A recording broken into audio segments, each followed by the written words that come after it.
60 Great Ghost Stories, read by H. Washington Sawyer. Tonight's story, After 90 Years, by Milovan Glišić.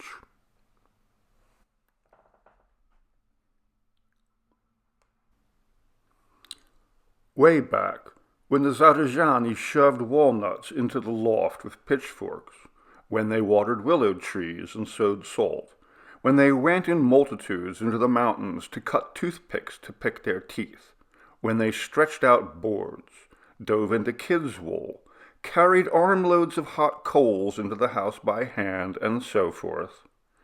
A certain Zivan Dushman, the village headman, Kmet, in Ovchina, had a remarkably beautiful daughter.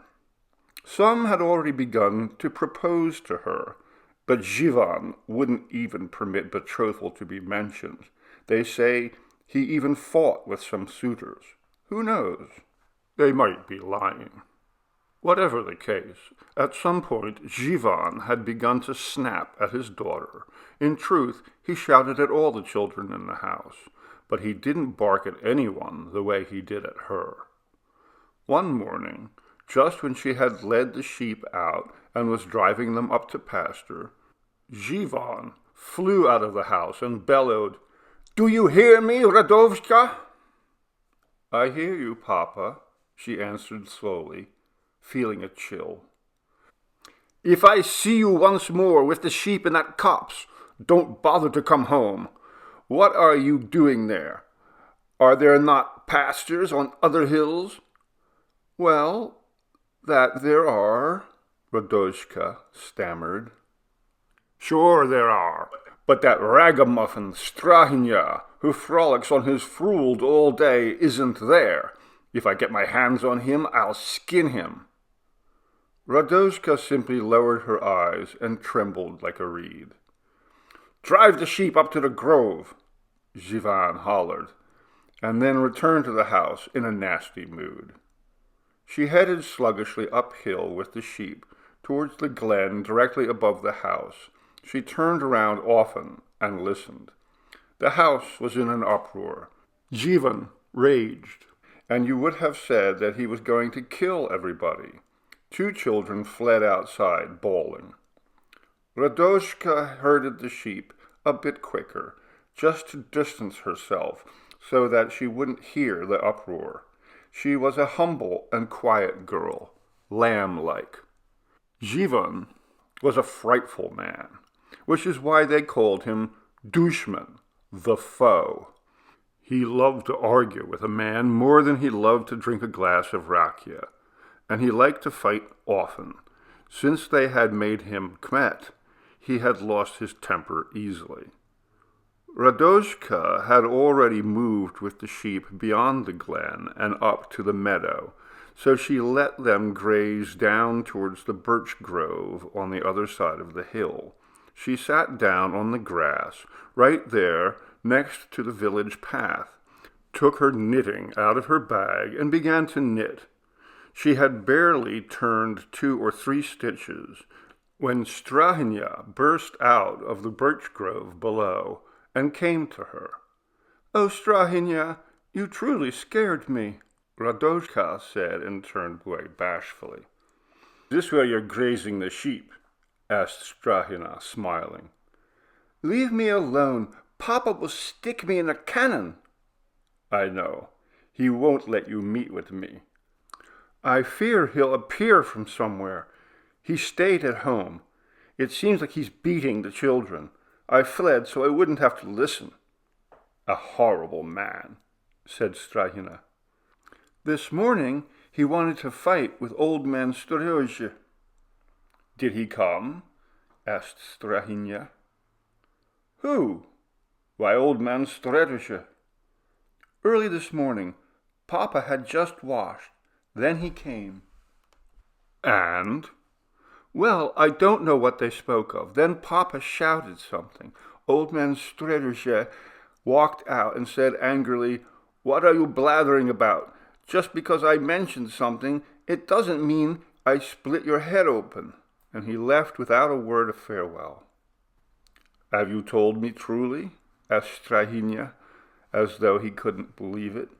Truly, by God.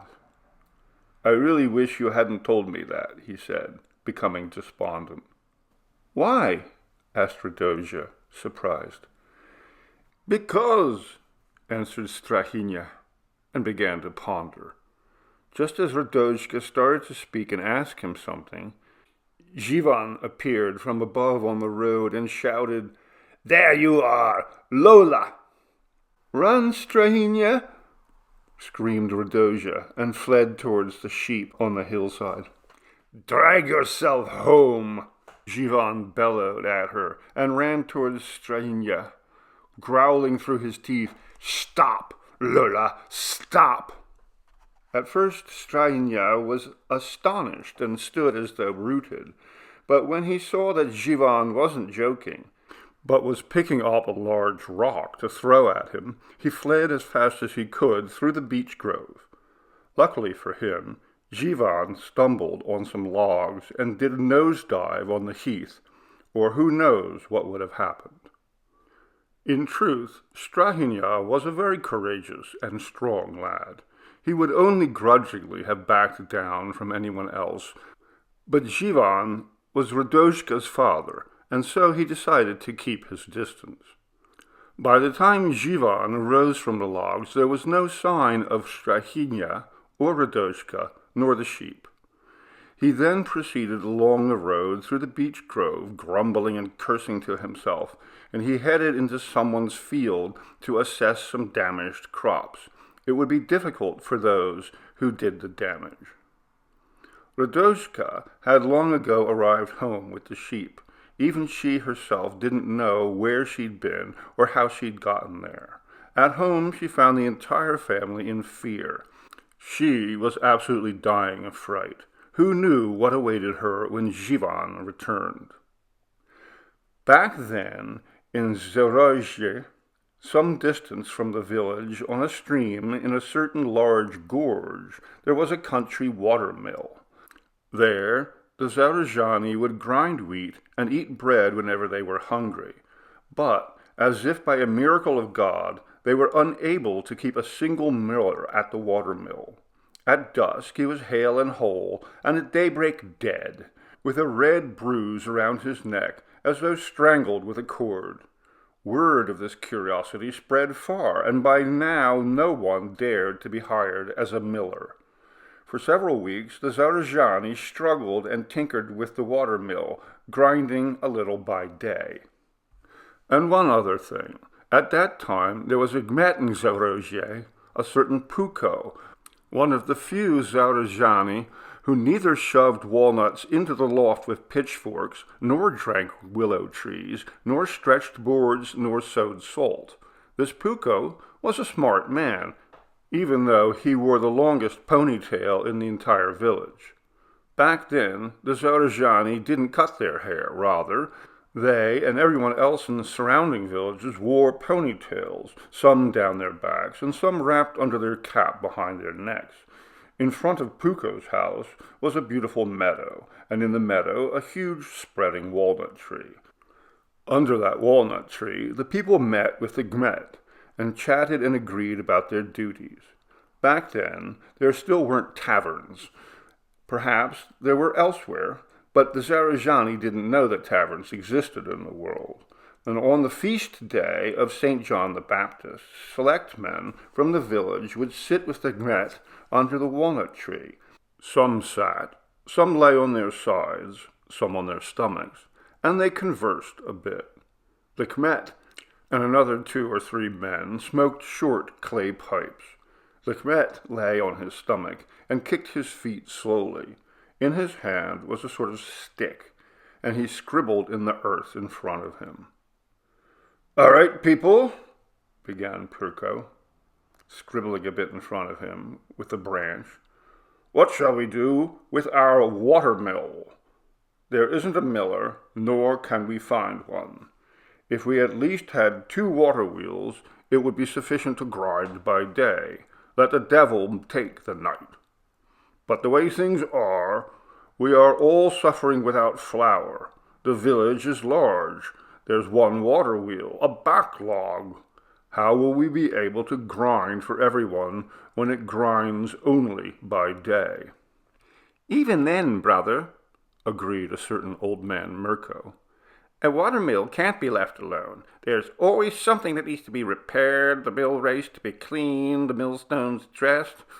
As it is, we have more than enough work." "Thank God," said the Kmet and kicked his legs a little. "Everything is good in the village.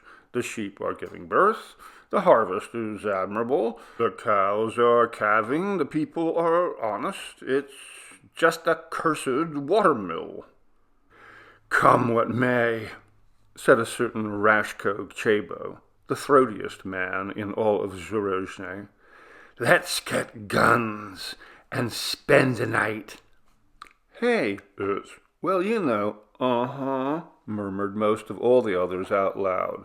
Then they got goosebumps. Those who were lying on their sides turned onto their stomachs, and those on their stomachs onto their sides. Everyone thought a bit. "I maintain, brothers," said Kmet Perko, and scribbled furiously with the stick, "that we look once more, that we find a miller as best we can." "Ah!" jumped in old man Mirko. "What kind of miller? God be with you. No one will do it for fear of his life." "Oh, I don't know," said Chabo. "It seems to me we could spend the night ourselves." "Well, I wouldn't spend the night," interrupted a certain Vidoye Gilas, "even if I had to grind the wheat by pounding it in a post." "That's right, sonny, nor would I," agreed old man Mirko. "Not even if I had to pop popcorn and eat it instead of bread." "Well, let's call a priest," said a certain Sirdan. "Let him say a prayer." "He's prayed, Sirdan, and prayed," answered Perko, and kicked his legs, "and it's never been any use." "I maintain, people," said old man Mirko, "that we build ourselves a different watermill. Thank God there's lots of streams. We have locations." "And what will we do with this one?" asked Gilas. "Toss a torch in it," said old man Mirko. "Admittedly, it's better than having the whole world fall apart," added Perko. "A sermon from the Kmet," smirked Chabo. "Don't start," snapped old man Mirko, standing up. "Move aside, Mirko, by God," said Sirdan. "Whoever sows salt, grasshoppers pop up." "And did you stretch out a board, Sirdan, huh?" smirked Chabo. "Leave it alone, people," shouted Perko, because he could see that there would be havoc.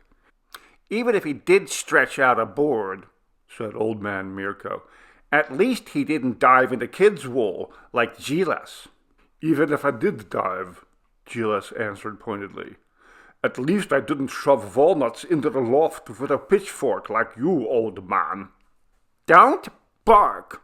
Old man Mirko lost his temper. Everyone jumped to their feet. The Kmet tried to calm them. "Quit it, folks. Let's speak like civilized people." Alas, word by word, they lashed out at one another until a smack hit Chabo in the back of the neck. Gilas had slapped him. In a moment, there was complete chaos. Everyone grabbed whatever was at hand and struck. All that could be heard was, "No, Chabo, stop! Old man, hold on, Chabo! See you then! Don't give in! Kmet!" So they fought to their heart's content, and then separated to each his own way, some bareheaded, some leaning on a shoulder, some feeling their ribs. The Kmet entered into the house to wash, because his face was completely scratched. And thus concluded that Zerozhe gathering. Early on St. Peter's Day, before sunrise, Strahinya sat near Smayevac, the coldest spring in all of Avchina, which is right next to the village road below Zhivan's house. He sat there to rest a little and to light one up, and then to head onwards. He was ready to travel somewhere. On his belt were 2 pistols and a large knife. He had set his bag and sheepskin vest beside him on the ground. No sooner had he lit the pipe than Radovka appeared from above with jugs. She had gone to fetch water. When she saw Strahinja, she jumped and turned around frightened.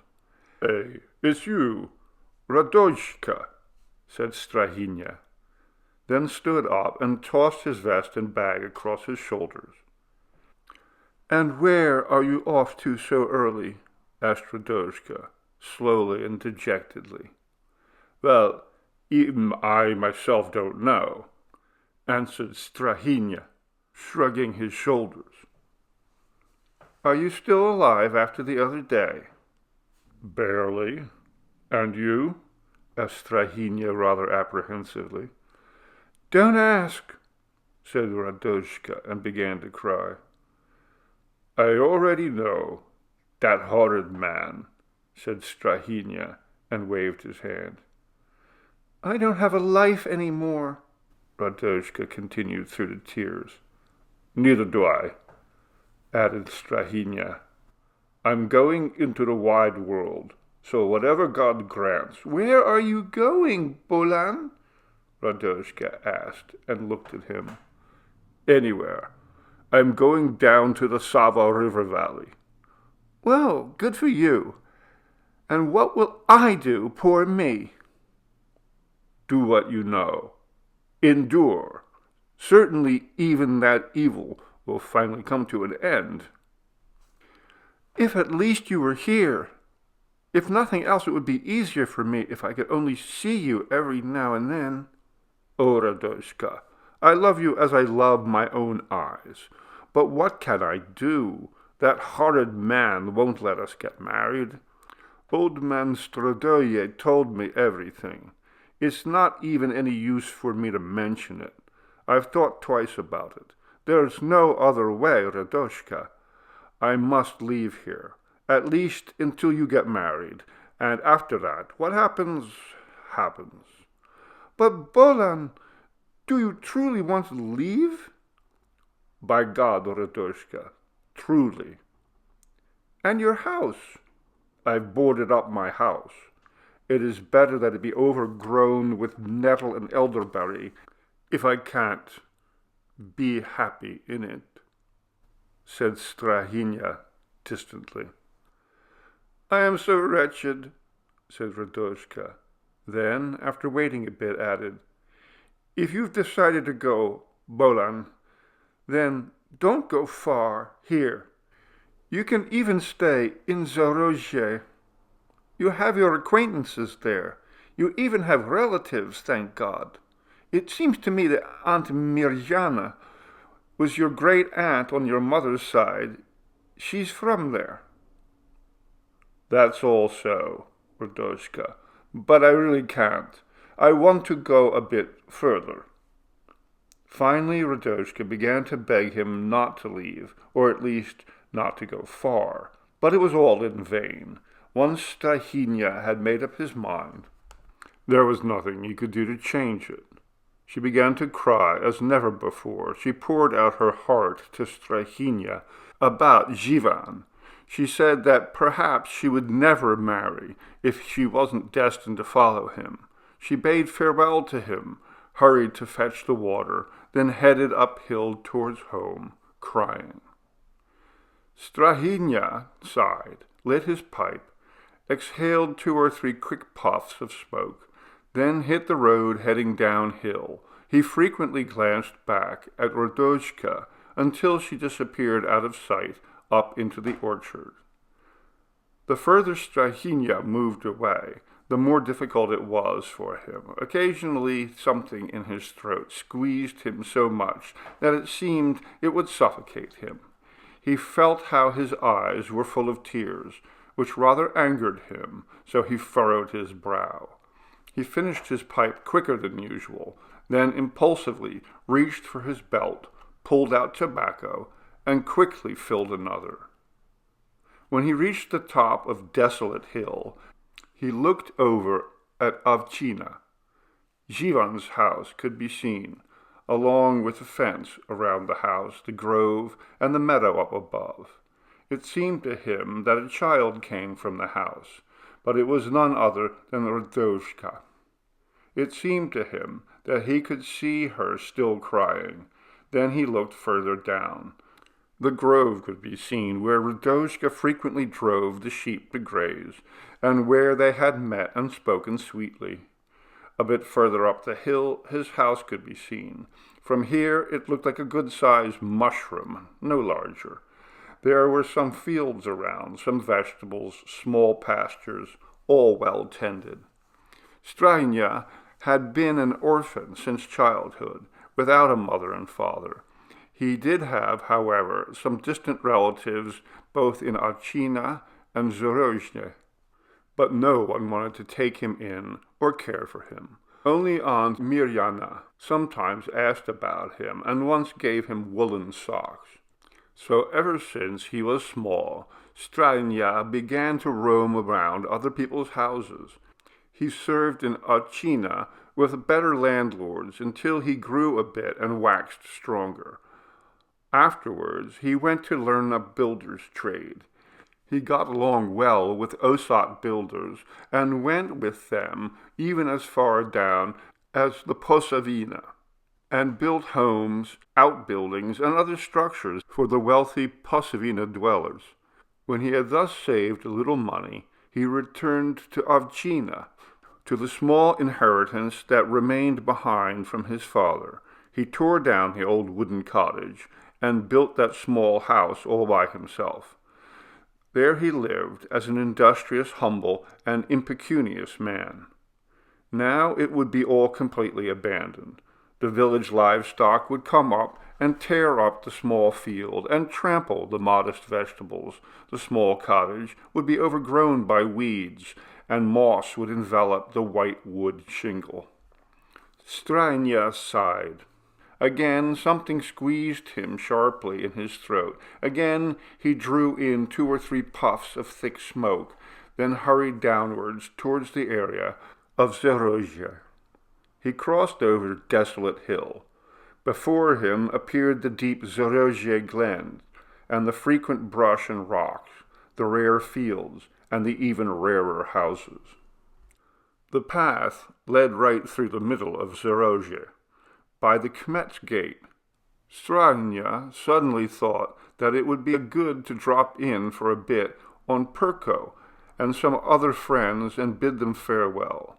Who knew when they would see each other again? Those people had taken good care of him ever since he had returned from the building trade.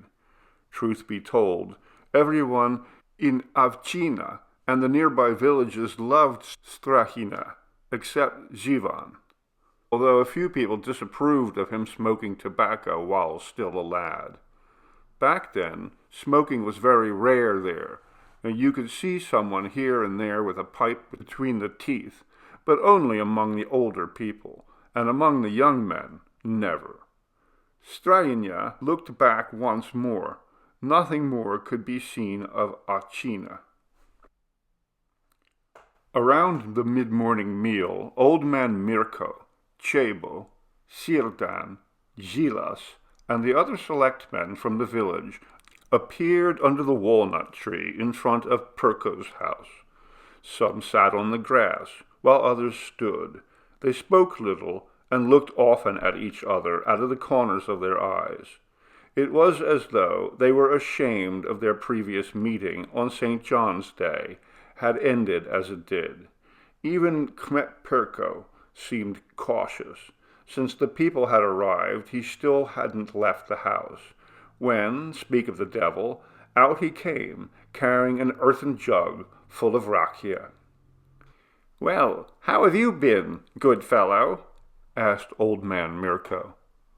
"Well, you know, the children," Kmet Perko began to mutter, like a man trying to cover up something, then offered a jug to Mirko. "Make a toast, by God."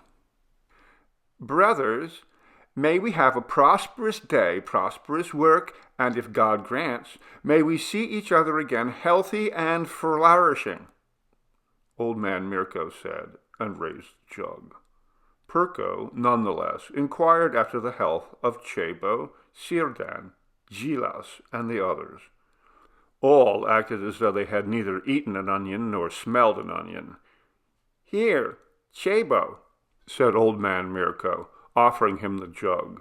Chebo offered 2 or 3 words as a toast, took a good draught, and then handed it to Sirdan, Sirdan to Gilas, and then to the man next to him, and so the jug went from hand to hand, and when all had taken a turn, and when the last one lowered the empty jug to the ground, Kmet Perko began. "Well, people, we've met often, thank God, and we've also quarreled often. And fought, by God," Gilas added slowly. "But we have never parted in such discord," continued Perko, acting as though he hadn't heard Gilas, "as we did back on St. John's Day." "By God, Kmet, forget it," retorted old man Mirko. "What happened, happened. Why did you bring it up?" "Well, that's what I say. It's just," began the Kmet. "Ignore it," agreed Gilas. "Living people quarrel every now and then. They even fight. Wonder of wonders, we're human." "Yes, that's right. Forget it, Kmet. Move on," most of them shouted together. The Kmet fell silent for a bit, then began. "What do you say, people? Shall we find a miller or build a different watermill?" "Oh, that cursed watermill again," grumbled someone. "Let's build a different one," said old man Mirko. "No, let's find a miller," said Sirdan. "Let's mind it ourselves," shouted Chebo. "No, let's tear this one down," shouted Gilas. "No, we won't," shouted someone. "Let's," yelled others.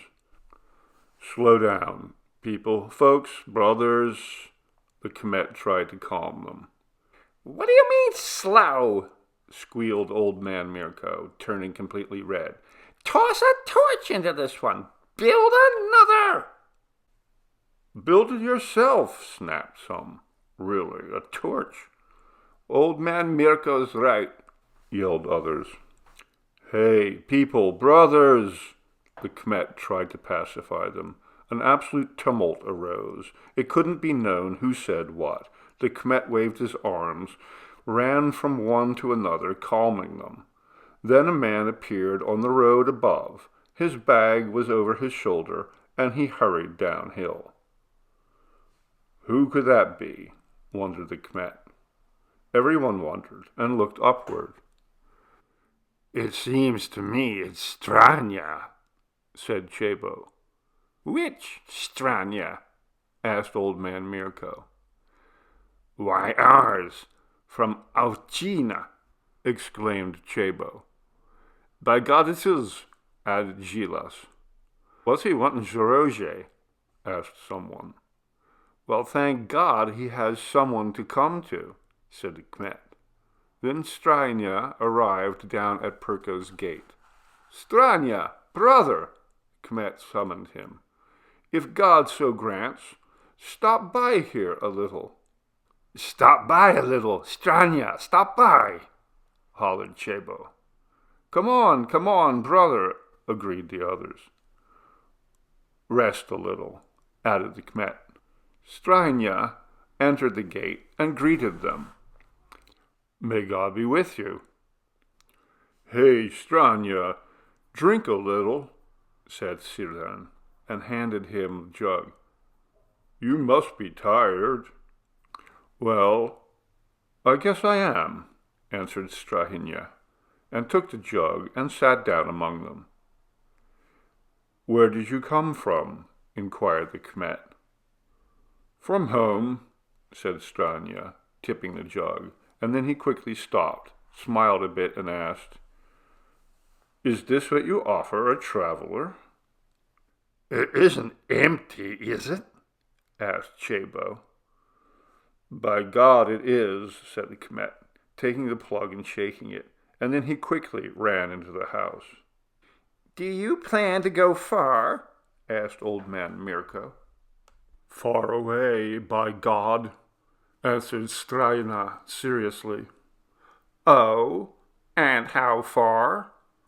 Maybe even all the way to Posavina. To Posavina? Nearly everyone exclaimed in astonishment. And why on earth? Asked the Kmet, who just at that moment brought rakia in a jug. I must go, Perko, Strajna said and sighed. Everyone looked at him, a bit incredulously. Strajna took a drink, pulled a pipe from his belt and lit it, then asked, It seems to me that you are all deliberating something here. Oh, we are agonizing, said Gilas. Oh, and why? Asked Strajna, expelling a puff of smoke. We are without a miller, replied Perko. You can't find a single one. No one dares, brother. No one dares, Chabo jumped in. Something strange is strangling people, continued Perko. Not a single miller can endure.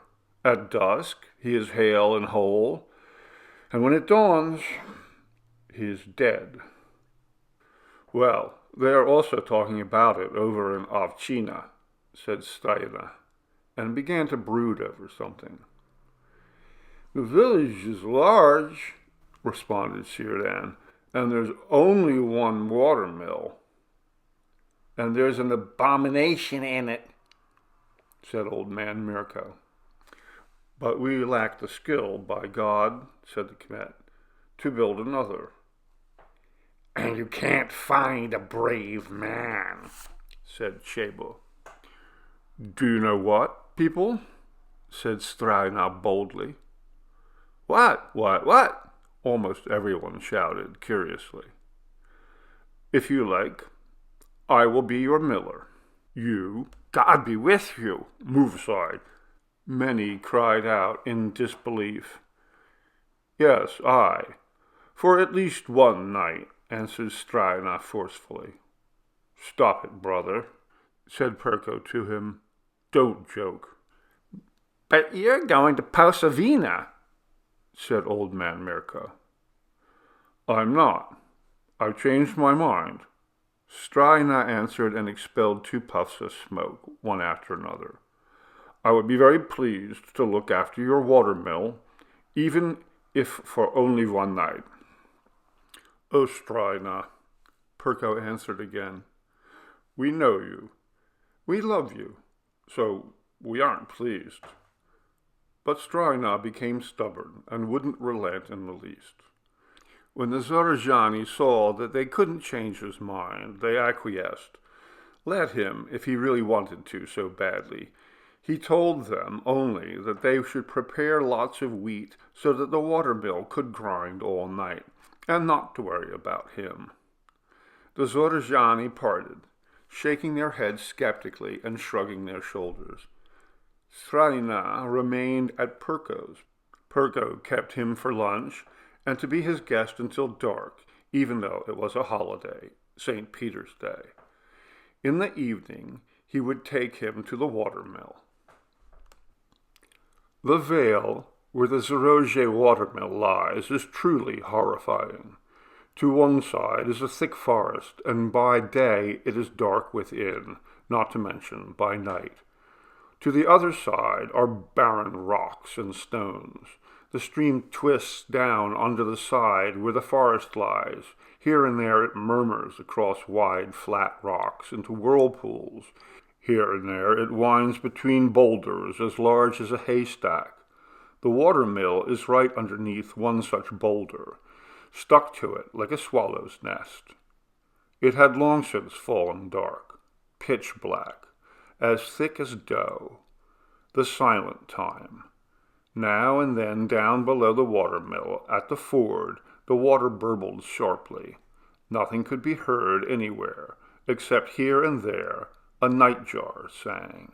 near the stream, or an owl screeched in the forest, or from the village above some dog could be heard barking 2 or 3 times and then falling silent. Strahina stoked the fire in the watermill. He poured a bag of wheat into the hopper. 2 others stood ready. He went out once more and checked whether all was well with the catch tub, adjusted the top stone to grind fine, and pushed the flour into the bin. Then he dragged in some sort of large log, long as a man is tall. He placed it next to the fire and shoved a small stump underneath one end, then covered and arranged it as though someone were lying there. When he had arranged everything, he slowly climbed up to the loft, which was comprised of several boards right above the door. He pulled out both pistols, into each of which he loaded a piece of steel and 1 marias, cocked them and placed them in front of him, then stretched out on his stomach in the loft and waited for what would happen. Then fell the death period. Neither a nightjar nor an owl could be heard any more. Only the grain shoe clacking, the water murmuring in the spray under the watermill, and nothing else. Until at once a tall man with a face as red as blood entered the watermill. He entered silently. It could be said that the door didn't even open. He had tossed across his shoulders a linen shroud that dropped down his back all the way to his heels. He slowly approached the bin, shoved his hand in, and took a little flour, examined it in his palm, then tossed it back into the bin.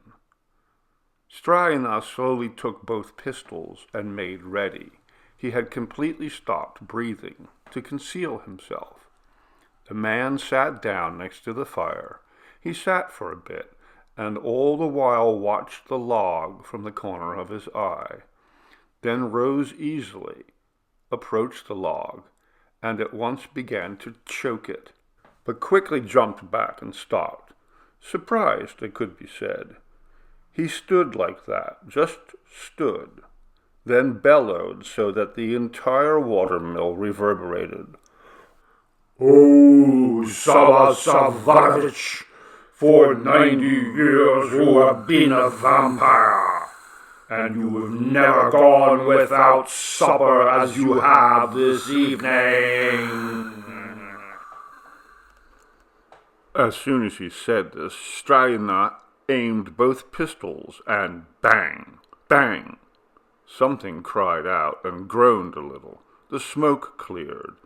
There was nothing anywhere. Strahina slowly climbed down from above, stirred the fire, and looked at the door. It was wide open. He took a torch in one hand and a knife in the other, and went outside. He looked everywhere around the watermill. There was nothing anywhere. He returned inside again, closed the door most of the way, poured flour from the bin into a sack, and poured another one into the hopper. He loaded the pistols and lit a pipe. He wanted to wait until the sun rose. Even though he was courageous, he was still rather frightened. When the cock crowed in the village, Strahina felt very relieved. All was well. There was now nothing to fear. And so Strahina greeted the dawn, hale and whole. He was just getting ready to leave the watermill and head up to the village when the Zarzhani appeared, the same ones who had been at the meeting, and the Kmet with them. For as long as they could remember, they had probably never been so startled as when they found Strahina alive. "Oh my God, are you really alive?" they all shouted aloud in wonderment. "I'm alive, yeah," Strahina answered somewhat carelessly. "Well, what happened, brother? Tell us, tell us." Everyone flocked around, suffocating from curiosity to hear the miracle of how he had remained alive. Just when Strahina had begun to tell them everything as it occurred, the entire village headed down from above, even some old women and wives. They all grouped around him, filling the watermill and standing in front of the door. As he told them what happened, they were astonished and shook their heads, crying, "Oh, brother, by God!" "How strange, people! Oh, God be with us!" And when he told them what the vampire had shouted, everyone began to ponder. They kept silent for a long time. No one there was capable of saying anything clever. "By God, that's right," Old Man Mirko began. "Ever since I can remember, we haven't been able to keep a single miller. Also, lots of people have died in the village." "Well, does anyone know any Sava Savanovich?" asked Perko.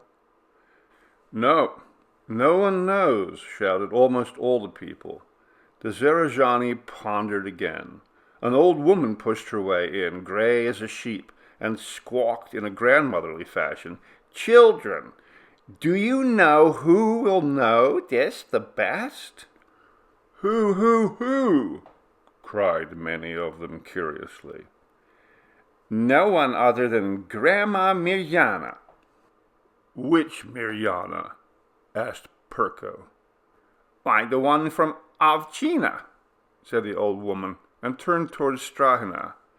"She's one of your relatives, sonny." "She is," replied Strahina carelessly, and added, "Perhaps she will know best." "I hadn't even learned to walk," continued the old woman, "when Mirjana got married in Avcina. If she doesn't know, no one knows." "Well, let's call Mirjana," said Perko. "Someone should go to Avcina right now." "But she's gone blind," said Strahina. "And she's gone deaf," added Chebo. "And she's lame," said Old Man Mirko. "Well, let's go to her," said the Kmet. Let's go to Mirjana," many shouted. "We'll be in Avcina by lunchtime," shouted Chebo and Sirdan. "We can return by dark," added Gilas. "And I say we go tomorrow," said Old Man Mirko. "No, better today. Now, right away." A tumult arose. "Stop, people," shouted the Kmet. "And I say today is better. Now, let's go up to my house and have a drink. And this man is tired." Here the Kmet gestured towards Strahina. "And we could use it." And so all the more select Zarajani headed up to the village to the Kmet's house. The rest of the people went each their own way, amazed at Strahina's bravery. The Kmet and Strahina lagged behind a bit and continued the conversation. "By your faith, Strahina, tell me truly what I am about to ask you." "Of course, Perko, I will, but only if it's something I can tell. Tell me straight, what has driven you away from home? We are, thank God, good friends and acquaintances from way back. I love you like a son. We all love you here in the village. I would really like it if you told me if misfortune has found you." Strahina fell silent for a bit, then said, "All right, Perko, I can tell you, but it will be difficult for you to help me. I'll tell you so that it is a bit easier on me. You probably know about our Kmet, Jivan Dushman. Well do I know him. We are kum to each other in some manner. Last year you made him Kmet there. And do you know his Radoshka?" "I do. An honest girl, only her father is a bit of a blackguard." "You see, Perko," continued Strahina, looking ahead, "I long ago became fond of that girl." "I heard about that. It's already being talked about here, so Jivan is fighting.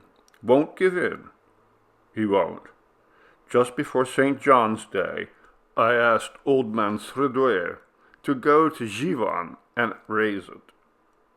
So what happened, good fellow? Nothing. Jivan became furious, and as he's already horrid, he almost got into a fight with Sredoje. Just look at that piece of bad luck. Just wait until I go there. I'll cut him to pieces and shake him by the ears, said Perko, almost bitterly. And you? When Sredoje told me, something darkened before my eyes. The entire night I couldn't shut my eyes. I struggled with myself about everything. Finally, I decided to go into the wide world. Oh, Strahina, you are crazy. What kind of wide world? It's a wonder, by God, that he doesn't give her to you. There are, thank God, some good girls here among us. No, Perko, replied Strahina distantly. Since St. John's Day, I've grown to hate that village, and the people, and my house, and everything. I really don't feel like living any more. Perko realized that Strahina had left Avcina because of his deep despair, that he had intentionally demanded to mind the Zoroje watermill in order to die there, and that he would truly go off into the world and perhaps meet his ruin somewhere. He began to admonish and dissuade him. He barely convinced him to stay for a few days with him in Zoroje until they found Sava Savanovich, and afterwards to see if he could somehow help him obtain approval to wed Radoshka, if she was dear to him, even if they had to abduct her from Jivan. And while they were talking, they arrived up in front of the house. All the select Zorozhani who had come up from the watermill were already there. Perko immediately brought out rakia, and all took turns with a drink or two. Then they agreed that Perko, old man Mirko, and Rashko Chebo go to Avcina and ask Grandma Mirjana if she knew whether there had ever been a Sava Savanovich in Zoroje. Noon had already long passed. In front of the Mirjanich house in Avcina, an old ancient grandmother sat in the shade on a small throw rug. Her chin and knees had already met up, and she looked like a spectre. Her third set of teeth had long ago appeared.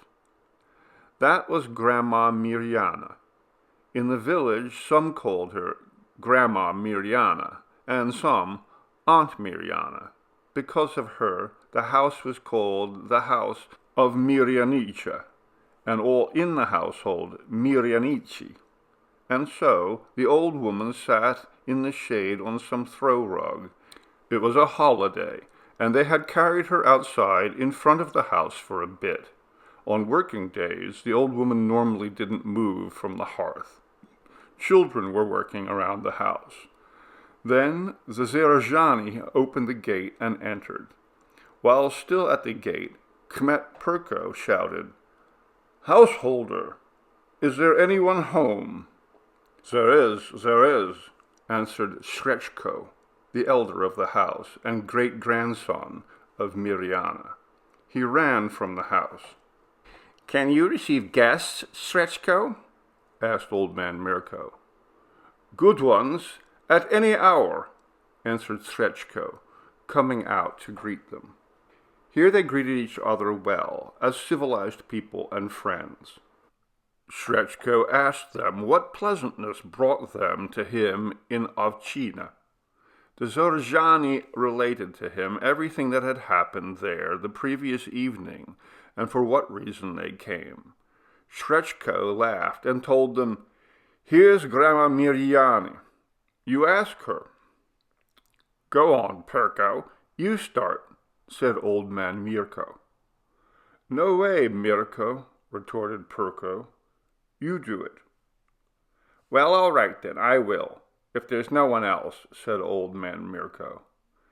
and all drew nearer before the old lady. Mirko coughed, then shouted, "Mirjana!" The old woman was silent. "She does not hear," said Srećko, and laughed. "Shout better, old man Mirko." "I can't do any better," answered old man Mirko. "You do it, Perko." "Oh, Mirjana!" shouted Perko at the top of his lungs. The old woman didn't budge. "Louder, louder, Perko," said Srećko. "Even I can't do better," answered Perko. "Chebo, you holler. You're the throatiest man in Zaraje. Thank God." "Mirjana!" shouted Chebo as loud as he could. Even the dogs were startled. They barked from somewhere behind the house. "Yes, sonny?" responded Grandma Mirjana slowly, raising her head a little. "Do you know a Savanovich?" shouted Chebo again. "What did you say, sonny?" asked the old woman slowly. "Do you know a Savanovich?" Chebo yelled. "Where are you from, children?" asked the old woman. "From Zaraje," yelled Chebo. "Huh?" said the old woman, not hearing well. "Boy, is she ever deaf," said Chebo to the company, then cleared his throat and opened his mouth as wide as he could. "From Zaraje." The dogs again barked and howled behind the house. "Go on, go on," said the old woman slowly, as though she was thinking a little about what they had asked her, and answered, "And who is that, sonny?" Savanovich, thundered Chebo, and turned completely red from the intense exertion. "I know, children," answered the old woman. "I barely remember him. He was an evil man." "And where is he buried?" bellowed Chebo again. "In Crooked Ravine, beneath a spreading elm," said the old woman, and again lowered her head. The Zarajani pondered mightily. In Zaraje there are, thank God, lots of ravines, both straight and crooked, and lots of spreading elms, but no one could remember exactly where that particular crooked ravine and spreading elm were. Even if they finally found the ravine, what about the elm? Perhaps its roots weren't even there. It had been so long since it was last whole that it was no joke. They continued to ask Grandma Mirjana whether she could say approximately where it was. Alas, the old woman couldn't hear anything. Chebo had gone hoarse, and none of the others could shout like him. Not even Srećko was able to tell them anything. He didn't recall that Grandma Mirjana had ever said anything about it. When they could no longer learn anything more from the old woman, they arose and left. As they were leaving at the gate, Kmet Perko said, "There's no use, people. We'll just have to find that ravine, right?" "Yep, exactly," said old man Mirko. "And settle down for once," added Chebo hoarsely. "And so where will we find a black horse, an ungelded horse, and holy water?" asked Mirko. "By God, that's right," said Perko. "We'll need that." "I have holy water," said Chabo. But a black horse? I have a black horse, said old man Mirko, but he's a gelding. And your blackie, Perko, don't you have one? Mine is also gelded, said Perko. It seems to me that no one in Zoroje has a stallion. As long as we're in Archina, let's ask, said old man Mirko. You speak truly, by God, agreed Perko. My son, Zivan, has one. We could stop by along the way. He'll probably give it to me. You go home and call the people together so we can agree what to do. Perko said this, and then turned and headed on some path towards Zivan's house. Old man Mirko and Chabo went back to Zoroje. Zivan had just risen, because the chill had dissipated, the sun had begun to warm up, and the heat had awakened him, when Perko appeared. "May God be with you," called Perko, still from a distance. "Are you resting?" "That's right. Yeah," answered Zivan, yawning and groggy. "I laid down a little, but in this devilish heat, what are you doing here, Kum?" "I came down from the village," answered Perko, and sat down. "I went with some people to Mirayanika on some business." "I know. To ask Grandma Mirjana," said Zivan, and then laughed and yawned. Perko looked at him, somewhat astonished, and then smiled and said, "When did you find out?" "I'm not kmet for nothing, thank God." "You have, it seems to me, a black stallion?" asked Perko, not wanting to prolong the conversation. "I do. What do you want with it?" "Well, we need it, you know." "You Zerazani are really crazy," said Zivan, and laughed again.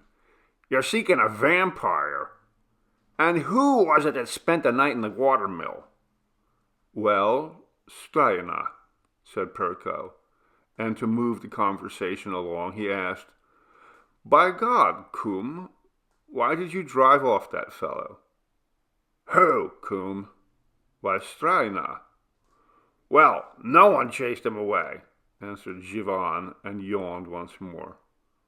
"Well, you drove him off." "Well," said Zivan, and came a bit closer. "And so what?" "Why don't you give the lad the girl?" "Really? To him?" shouted Zivan, and jumped up. "To that trash, who's been stuffing tobacco into a pipe since he fell out of diapers? Now, Kum, you've lost your mind." "Kum!" shouted Perko, and jumped to his feet. "Come to your senses. I'm a kmet." "And I'm a kmet." Zivan huffed at him. "If that's why you came to me, then go freely. There's the gate." "Don't be like that, Kum. Don't." Perko began more mildly. "That lad isn't to be taken lightly.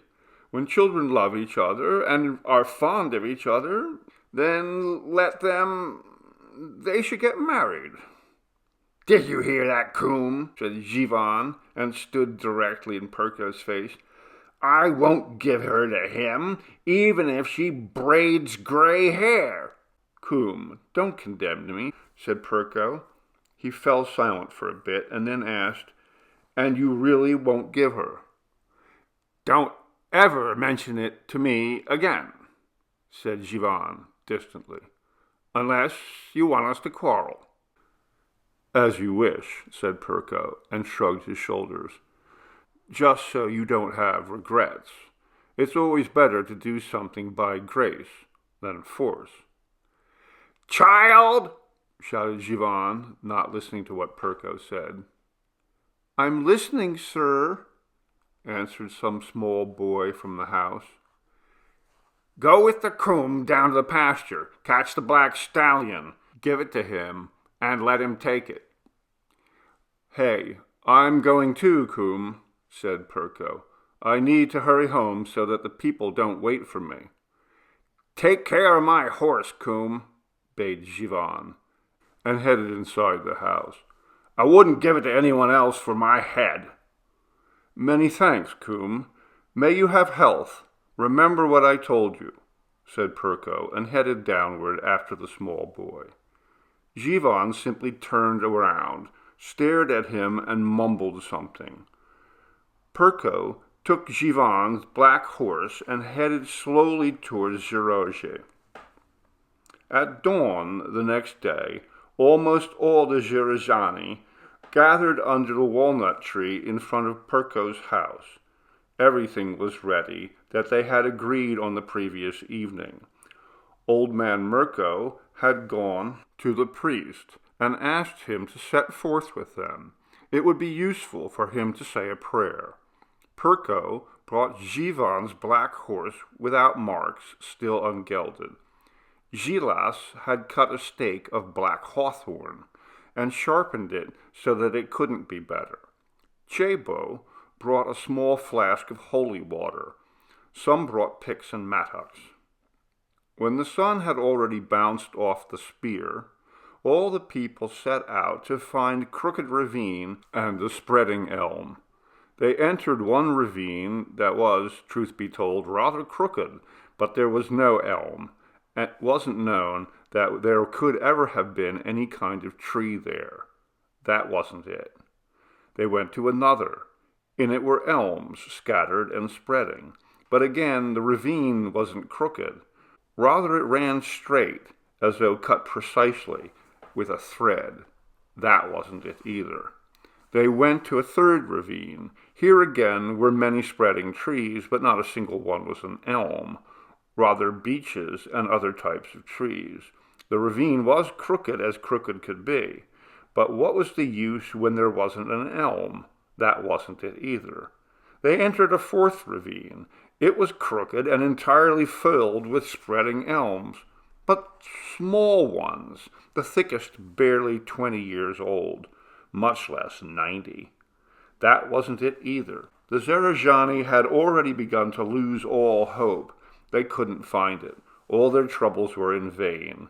Let's go see one more ravine. Truly, it was far away. But since they had already set off, well, why not? They climbed over a cliff, then descended into some wide, enormous ravine. It seemed to them to be quite crooked. Just when they entered into it, they came upon an elm. Fat, gigantic. You could say it was 100 years old.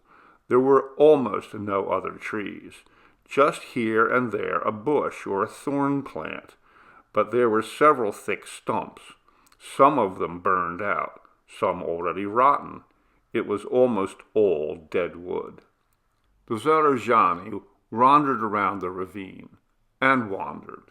Here there was also nothing. They had already begun to halt from exhaustion. They were falling off their feet. "Stop, people," shouted Perko. "Let's rest our souls a bit. This is killing us." "You're right, brothers. We're really dying," said old man Mirko, "and in vain." "Well, brothers, did you hear Grandma Mirjana well?" asked the Kmet doubtfully. "Didn't she say precisely, in Crooked Ravine, under the spreading elm?" "We heard, brother, just as you did. Exactly that," Chebo and old man Mirko responded together. "Well, you can't find it. There's no use," said the Kmet, completely in despair. "Whoa, calm down. He's breaking loose." He then promptly shouted at the black horse, which had started neighing and began to dig with its hoof. The horse stopped a bit, then dug again, first with one hoof and then with the other. He sniffed the earth and whinnied. Perko pulled him by the bridle and tried to soothe him, but he wouldn't settle down.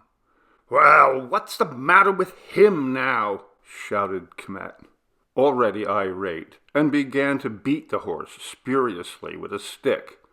The horse settled down a bit, then again began to dig, snort, and sniff.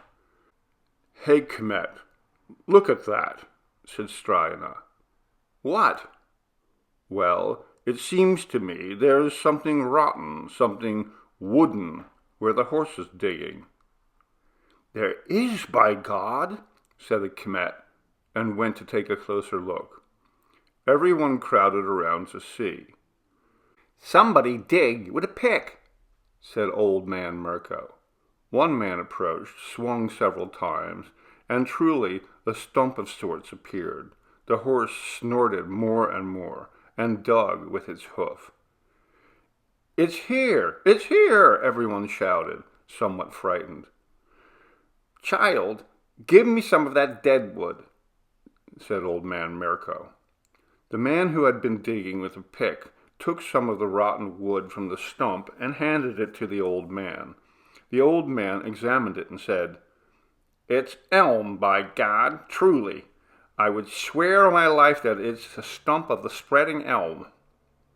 "It could be," said everyone. "Look at where the horse is digging with its hoof and snorting." "And this is the ravine," continued the old man. "The oldest, it seems to me, not one of the others that is deep and broad." "Okay, people, let's dig here," said the Kmet. "Let's dig," they all cried. Those with picks and mattocks gathered and began digging energetically. They unearthed an enormous stump at the spot and dug further. Already the sun had begun to set, and there was still nothing.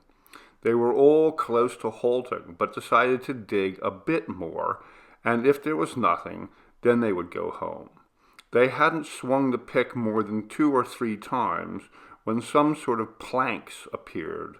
All gathered round to see. That's it. The deeper they went, the more the planks stood out. Finally, it was identified as a grave. Slowly, they cleared the earth everywhere round the planks and prepared to lift the lid. Chabo brought the holy water. The priest put on the epitrachelion and opened the prayer book. Gilas rolled up his sleeves, took the hawthorn stake, and readied himself. "Look well," said Old Man Mirko, "that you don't spatter any blood on us or on yourself. And you, Chabo, pour the holy water immediately. Watch out that a male butterfly doesn't fly out." The Kmet shouted at those who were digging, "Now grab part of the lid and lift it slowly with the picks." They did so, and there was a sight to see. A man lay, whole and unspoiled, as though they had lowered him in there yesterday, except that he had one leg crossed over the other, and his arms stretched out at his sides, bloated as a wineskin, completely red, it seemed, as though entirely from blood, one eye shut, and the other open. On his fingers they recognized 2 gunshot wounds, but both were almost completely healed. Gilas extended the stake and impaled the vampire in the middle of the chest. "Holy water, Chabo!" shouted Perko. In the rush, Chabo didn't pour it exactly in the mouth, but rather splashed it on his face. In that instant, a wisp of some sort of fog escaped from the vampire's mouth, a true butterfly, and flew off somewhere. "Ah! The butterfly is getting away!" many people shouted. "What in God's name did you do, Chabo?" The priest read a prayer over the vampire. Then they immediately buried him. On the grave they piled stones, logs, and all sorts of thorns, mostly hawthorn. The Zerajani only just returned to their homes by dusk, pleased that they had found the vampire Sava, and stopped him in the manor. True, the butterfly had gotten away from them, but they didn't care. It couldn't hurt grown people. Such festivity, such merriment, had not taken place in Zerajani in a long time, as took place that Friday, St. Paul's Day, and the next day, Saturday, when the Zerajani returned from Crooked Ravine hungry and tired with their Kmet and priest. The Kmet invited them all to his house for a drink. There they drank, ate, and sang. There they drank to the souls of all the millers who had, up till then, been found dead in Zerajani's watermill. There they drank to the health of the priest, the Kmet, Strahina, and all of Zarozhe. There they fired off guns with each toast. Evening had long since passed, and it was now some hour of night. The guests were celebrating in front of the house, moonlight bright as day. Summer the people were enjoying sitting. Some wished to go. Perko stopped them. "Sit down, people. Sit, Mirko, Chabo. Have another one. Tomorrow is Sunday. There isn't any sort of work waiting for us. Come on, Father, make a toast." It's fine, all right," stuttered the priest, and then took a glass, stood up as though he wished to say something, then drank it, and sat down. The Zarozhe priest wasn't particularly eloquent, and whenever he found himself in some sort of festivity with people, something seemed to take his tongue, and he was unable to say anything other than, it's fine, right." "You do it, old man Mirko," said Perko. "Stand in for our priest. Make a toast." "Here's to the health of Strina," began old man Mirko, taking a glass. "First to his head, his wife." "Ah, old man Mirko, don't be foolish. He still doesn't have a wife," shouted everyone, laughing. That's right, by God," said Mirko. "Look, I've muddled something." "Well, he'll have one if he doesn't." The old man smoked sincerely because he felt bad he had muddled things. "Of course, that's right. He'll have one if he doesn't," shouted nearly everyone. "I just wonder about that crazy Jivan," said Perko as an aside. "Why doesn't he give him the girl?" "You mean that fellow from Avchina?" asked old man Mirko. "And he, of course. When they love and cherish each other," continued Perko, "why don't they get hitched?" "Move aside, Perko," said Strina, dismissing him with a wave of his hand. "What do you mean, move aside?" continued Perko, coming further into the firelight. "Here in Zarozhe, everyone would give you a girl, some a daughter, some a niece. Isn't that right, brothers?" It is. Strina is a valiant lad. Strina is ours," shouted almost everyone. "And that blackguard wouldn't even let it be mentioned. Why, out of deep despair, the fellow has left his house and everything, and intends to go into the wide world." "Why, are you crazy?" Chabo jumped in, turning to Strina. "If the girl wants only you, find some people and steal her away." "Leave it alone, Chabo," Strina said to him. "I don't want to." "What don't you want to do?" Sirdan jumped in. "Here, we'll go with you." "By God, we will," agreed Chabo. "Here, I'll be the first. Does anyone else want to?" "I will," said Gilas. And I, shouted many of them, even old man Mirko. "Well, if you're going, old man Mirko, then I will too," said Perko. "Oh, people, Perko, Chabo," shouted Strina to calm them down. "Stop, and let's think this through some more. Let's see when—" "Right away!" "That's right, immediately!"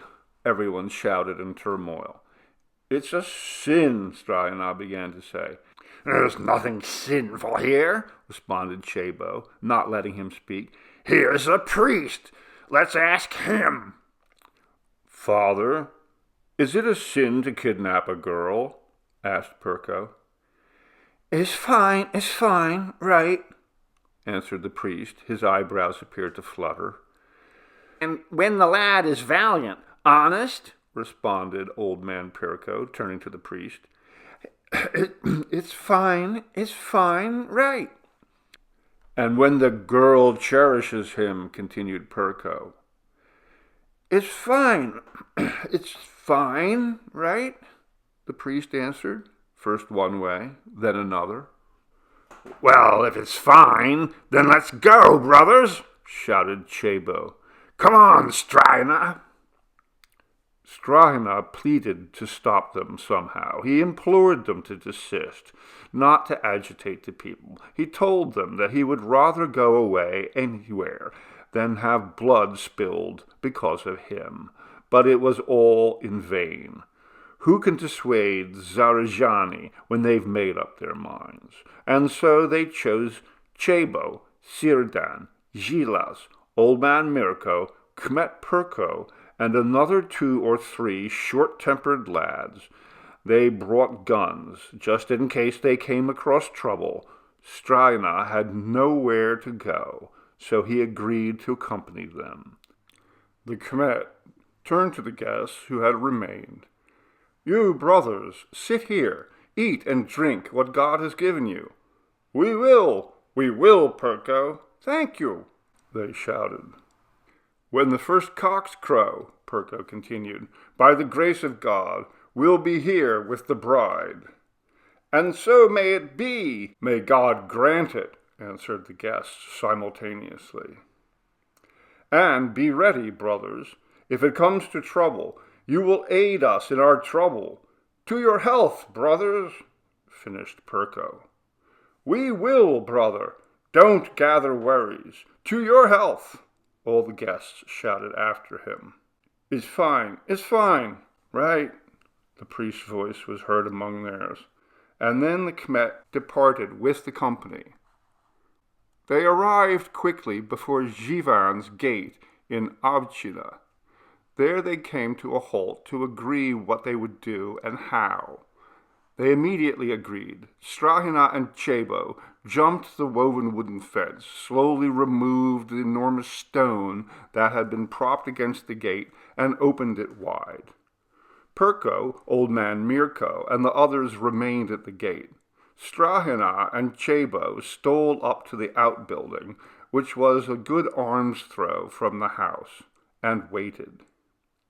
"Do you know for certain if she's in the outbuilding?" asked Chebo, whispering. "That's what she told me earlier," answered Strahina. "What about Jivan and the other members of the household?" "They always sleep in the house." "Then call her, quickly," whispered Chebo, and moved behind the outbuilding. Strahina slowly stole up to the very door of the outbuilding, concealed himself a bit behind an empty barrel that was there, and called quietly, "Radoshka! Radoshka!" She didn't respond. Strahina listened. Nothing could be heard. He fell silent for a bit, then called again, "Radoshka! Radoshka!" "Who is it?" A sleepy female voice was heard from inside. "It is I, Strahina. Come out for a bit." Strahina answered quickly, and brought his ear to the door. Inside some rustling was heard, then a silent step, then the door opened slowly, and Radoshka emerged, completely dressed and with shoes on. "What are you doing here at this hour?" she asked Strahina, whispering. "Well, I came," Strahina began, then added, "Well, look here. When did you find time to get dressed and put on your shoes?" "Don't ask, my Strahina," answered Radoshka, quieter still. "Papa won't let me live. I entered into this deserted outbuilding. I fell on the bed dressed as you see me now, and cried and cried. I thought I would cry my eyes out. Then slumber overcame me, and I fell asleep. And then you called." "So he's tormenting you just because of me?" "Truly, Strahina, I wanted to jump in the water or close my eyes, but where can I flee to? It can't be endured any longer." "Well, come on, Radoshka. We came precisely—" "You're talking all day," whispered Chebo, who had stolen up on them. "Who is that?" cried Radoshka, and drew back a little. "Don't be afraid," Strahina reassured her. "He's our acquaintance from Zorozhe. Come on, Radoshka." "But Bolans, Strahina," How can I?" She began to act as though she would hesitate. "Easy, come with us," whispered Chabo quickly. "With people good and honest. Come on, quickly, before they notice us."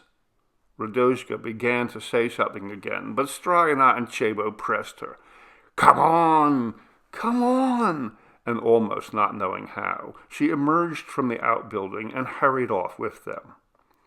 Of all the bad luck, in her hurry and distress, Radoshka bumped into the barrel, which rolled down the hill, thudding and hitting, here a tree and there a rock.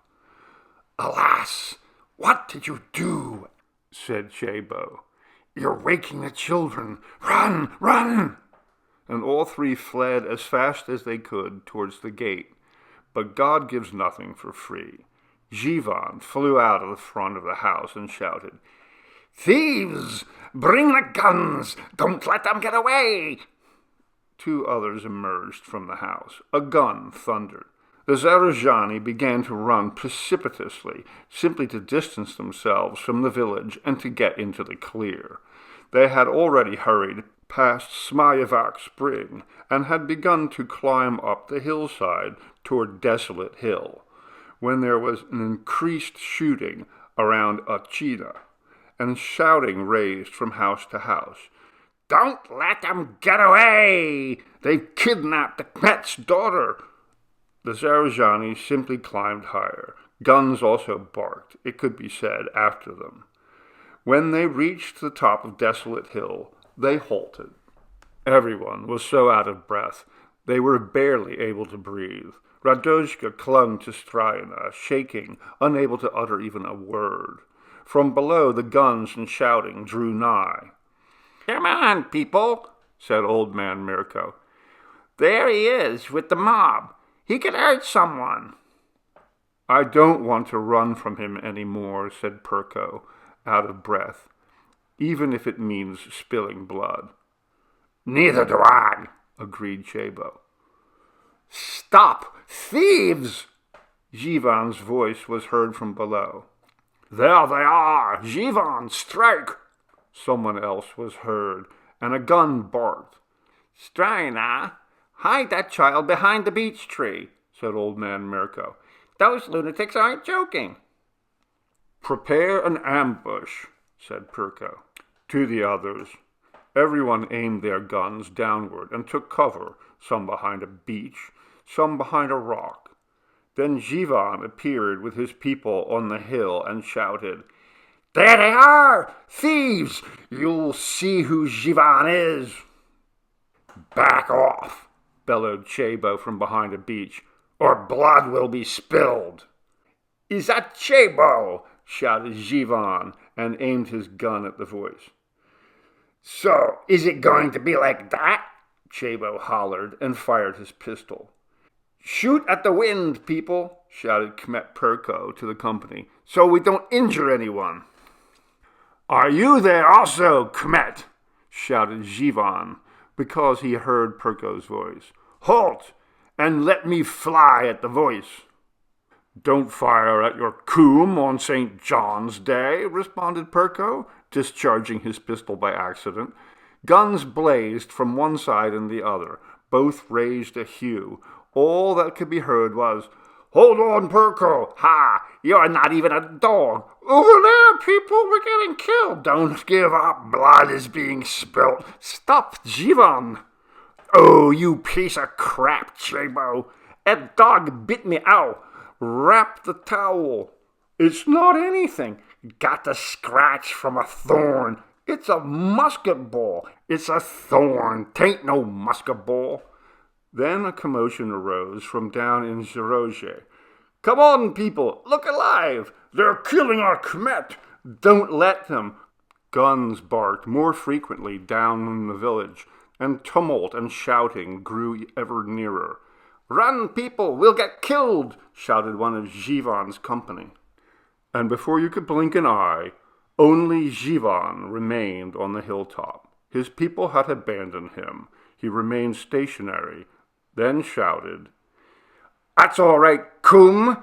That's all right. I'll find you Tomorrow!" After saying that, he too disappeared. The Zarazhani quickly headed down towards the village. They met with their own people, the guests at Perko's house, and almost all the people had set out to help their Kmet and his people in their time of trouble. When they found them hale and whole, shouts went up, a commotion, a merriment. All that could be heard was, "You were great! That's what he deserved. You're really heroes." And all that racket went straight to Perko's house. Now the merriment and drinking truly commenced, and it was a real wedding feast. The sun had long since shone, and had already jumped 2 or 3 rods. The Zarazhani, like civilized people, slept a little, then arose and continued their conversations, merriment, and drinking. It was Sunday, and no work of any kind awaited them. Kmet Perko, old man Mirko, several other of the most select men, had already agreed to go with Strina and Radojka to the priest and let him marry them. Perko would be best man, because he was already godfather to Radojka. The Stari Svat would be old man Mirko, and the Diva would be Sirdan, he being the youngest among them. No sooner had they agreed to this than someone called from above on Desolate Hill, "Oh, Perko!" "Who's that calling?" asked Perko, and looked over there. "It's Jivan, by God," said Sirdan. "And there's some people with him," added Strina. "Oh, Perko!" called Jivan, even louder than before. Yeah, answered Perko. "Come out a little over there, come out." Perko came out up to the gate. Everyone fell silent, so they could hear what would happen. "Why are you calling? Why?" Perko shouted at Zivan. "Return my child to me, or there will be trouble," shouted Zivan. "Turn away from such a fool's errand," answered Perko. "Come on, and let's make merry like civilized people." "Ha! There shall be nothing of that while I am alive." "Then go back from whence you came." "Return my child to me, or I will bring my people. Then there will be surprises. I'll judge you in front of everyone." "Judge in your own village, but here never. Here we judge. We are going to the priest. Let him marry them." "That marriage is worthless. Absolutely nothing." "And why not? Why isn't our priest any good?" "Your priest is daft." "Hey, don't blaspheme our priest." "Your priest is daft. Daft. He goes and digs up vampires." "Well, we'll just see if he's daft," shouted Perko, and then turned to his people. "Let's go to our priest, brothers. Let him stand there and watch as much as he likes. We'll go to the priest right away." "But with the state he's in, he could raise his village against us," said Sirdan. "What do you mean, the village, Sirdan? God be with you," said Perko. "There'll be nothing of it." "Let him raise it," said Chebo. "We're not afraid of them." Jivan continued to shout from up on the hill, threatening, cursing. But the Zarazhani didn't heed him. They rose with Strahina and Radojka and truly went to the priest for a wedding. And again the merriment was at Perko's house. All the Zarazhani descended on the wedding feast. There they could sing, dance, drink, and fire guns. Noon had already long passed, when again someone called from the top of Desolate Hill, "Oh, Perko! Oh, Perko!" "Who's shouting? Hey," answered Perko, and moved a bit forward. "It's me! Me!" "Well, look there. It's old man Strelye." "What does he want?" inquired Chebo, and everyone hushed to listen. "Is Perko there?" Old Man Strehey shouted again from above. He is, answered Perko. Ask him on his honor that there won't be a brawl. Aha, he's frightened, said Old Man Mirko. And he has reason to be, added Chabo. If there won't be, shouted Old Man Strehey, then we'll come as friends. Is it on your word of honor? Asked Perko. It is, truly it is, continued Old Man Strehey. Then tell Jivan to come, shouted Perko. The door is open to him. What did you say? Asked the old man from above. Come, brother, freely, shouted Perko as loudly as he could. Old Man Strehey waved his hand towards the other side of the hill. After a short wait, Jivan and a dozen men appeared. All proceeded towards Zarozhe. The Zarojani came far out to meet them. Welcome, happy festivities. We're yours now. How are you, Chabo? Welcome, Kum. A merry din arose among them. Guns fired in celebration. Everyone present kissed as though they were friends and good neighbors. They went in front of Perko's house. Jivan was still pouting a bit, but finally he had no other choice than to make peace with Strahina and with Radojka, and with everyone. And then the merriment began, allegedly such as could not be remembered. For 3 days all they did was eat, drink, sing, and dance. When everyone had satisfied himself, some said that they should probably head home. Jivan and Perko almost got into a fight over Strahina. Perko tried to get him to remain in Zarozhe and accept him into his home in Zedruga. Jivan wouldn't permit it. Rather, he invited them to Ochina, where he would receive them into his home in Zedruga. Finally, Strahina thanked both Perko and Jivan and said that he would like most of all to go to his own house, because, he said, his own house meant his own freedom. And so the Ovchinsi headed home with the groom and the bride. The Zarojani escorted them as far as the top of Desolate Hill. There they kissed goodbye, parted as friends. The Ovchinsi went to Ovchina, singing and firing off their guns, and the Zarojani returned to Zarozhe, they too singing and firing off guns. Both villages settled down. The Zarojani found a miller. The water mill began to grind day and night. No one ever again complained that he was hungry and that there wasn't any flour.